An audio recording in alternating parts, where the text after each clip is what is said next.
Welcome to Bariatric Business Accelerator, the podcast created for busy weight loss practitioners and their teams who want to systematize, simplify, and accelerate the growth of their new or existing weight loss practice. I'm your host, Karol Clark, and today I wanted to talk a little bit about the intricacies of adding on an additional service in your practice. Everywhere you turn, of course, you hear about longevity clinics, peptide therapy, aesthetic add-ons, of course, the GLP-1 medications, medical weight loss. There's so many different things that people are looking to add into their program. Could be genetic testing, a lot of the longevity things like I mentioned.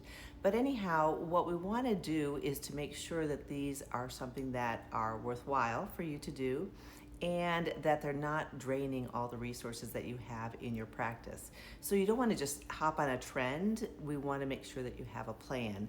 And truly, growth is exciting, but staying focused is what will keep you profitable.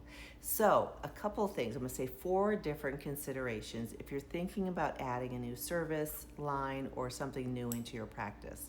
And I know a lot of people are because, like I say, things are changing all the time.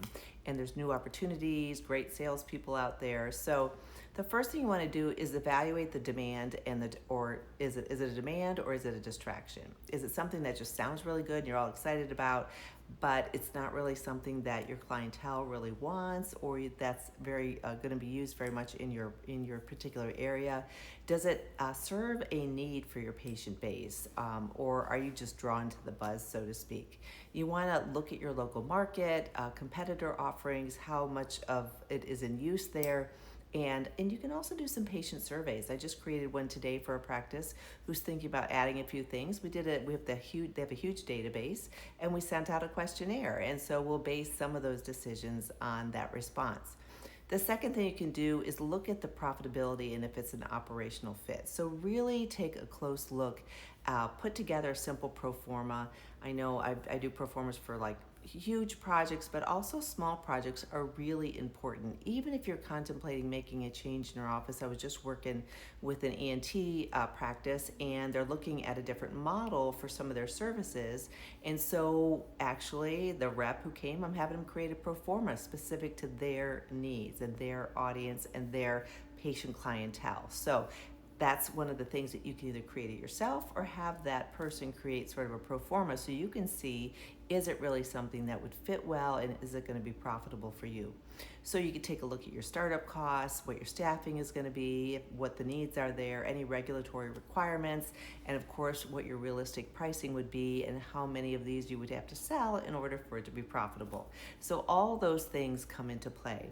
You also want to make sure you're adding a service that doesn't dilute your core program, what it is that you focus on most, or overwhelm your team. So those are important considerations. So after you've evaluated the demand and made sure it's not just a distraction for you, you've looked at your profitability and if it's a good operational fit, the next thing you need to do is start with a strategic sort of pilot it with some patients, get some testimonials, see those results, but consider a low-risk trial for people. A lot of times when I'm working with practices, we will actually do a limited aesthetic package, or if you're doing peptides, or if you're adding on hormone replacement, whatever it is that you're doing, gauge that interest before you dive in full time. You want to track conversion rates for people who are interested, their patient satisfaction, how this is affecting your staff workload.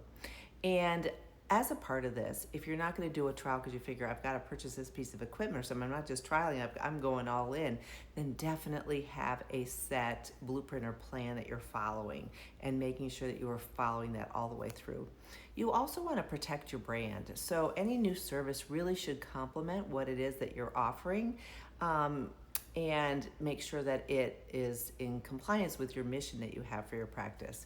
Position it as an enhancement to patients, and also maybe it's enhancing their confidence and enhancing their health, and not just a fad that's passing by. So we want to make sure that we follow through on those steps. Remember, growth is exciting, but really staying focused is what keeps you profitable. That's the thing that you have to remember. And choose emerging services that align with your brand, as I mentioned, and as well as your patient needs and desires for things that they want.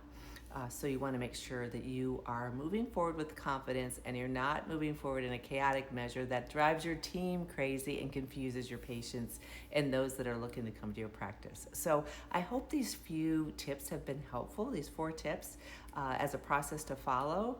Like I say, there are so many great things as advancements are made. We want to just make sure that you follow this pattern or this way of integrating something new, just because it will help save you so much time, effort, and perhaps some financial outlay that doesn't have a return on investment in the long run. So anyhow, I hope this is helpful. Reach out to me, Karol, Karol, at weightlosspracticebuilder.com if I can help serve you. And I also do opportunity audits with people, so you can find out how to get on my calendar through my website, weightlosspracticebuilder.com.